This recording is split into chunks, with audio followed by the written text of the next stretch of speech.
ഷൈൻ ടോം ചാക്കോയെ ചോദ്യം ചെയ്യുമ്പോൾ ഷൈൻ ടോം ചാക്കോ ചിലപ്പോൾ ഈ പറഞ്ഞതുപോലെ ആയിരിക്കും ഒന്നിലേറെ തവണ അറസ്റ്റിലായ ആളെന്നുള്ള നിലയ്ക്ക് ഷൈൻ ടോം അല്ലെങ്കിൽ ഒന്നിലേറെ തവണ ഇത്തരം ആരോപണത്തിൽ കുടുങ്ങിയ ആളെന്ന ഷൈൻ ടോം ചാക്കോയിൽ നിന്ന് കൂടുതൽ വിവരങ്ങൾ ശേഖരിക്കാനൊക്കെ ശ്രമിക്കുന്നുണ്ടാവാം. അത് ഓക്കെ. പക്ഷേ ഇത് കോടതിയിൽ നിൽക്കുന്ന ഒരു കേസ് ഷൈൻ ടോം ചാക്കോയുടെ പേരിൽ ഇപ്പോൾ ഇല്ല എന്നുള്ളതാണ് വസ്തുത.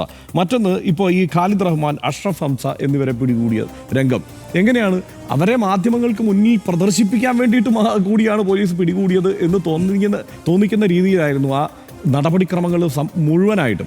ഇന്നിപ്പോൾ വേടൻ്റെ കേസ് വരുമ്പോഴും ഏതാണ്ട് സമാനമായ രീതിയിൽ തന്നെയാണ്. ഇവർക്ക് കൈവശം വെച്ചിരിക്കുന്നത് 1.6 ഗ്രാമും 6 ഗ്രാമുമാണ് ഇവരുടെ കയ്യിൽ നിന്ന്.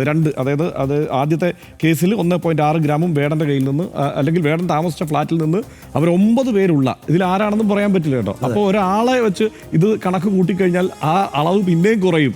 അപ്പോൾ 6 ഗ്രാമാണ് അവിടെ നിന്ന് പിടിച്ചെടുത്തിട്ടുള്ളത്. പൊതുജനത്തിന്റെ ഗൗരവമില്ലാത്ത അല്ല, അതായത് മുന്ദ്ര തുറമുഖത്തിൽ ആയിരക്കണക്കിന് കിലോ കഞ്ചാവ് വന്നിറങ്ങിയപ്പോൾ, അല്ല മയക്കുമരുന്ന് വന്നിറങ്ങിയപ്പോൾ ഇത്രയും പ്രചണ്ഡമായി ഈ മാധ്യമങ്ങളൊന്നും റിപ്പോർട്ട് ചെയ്തിട്ടില്ല എന്നുള്ളതാണ് വേറൊരു കാര്യം. മാധ്യമങ്ങളുടെ റിപ്പോർട്ടിലേക്കും വരേണ്ടതുണ്ട്.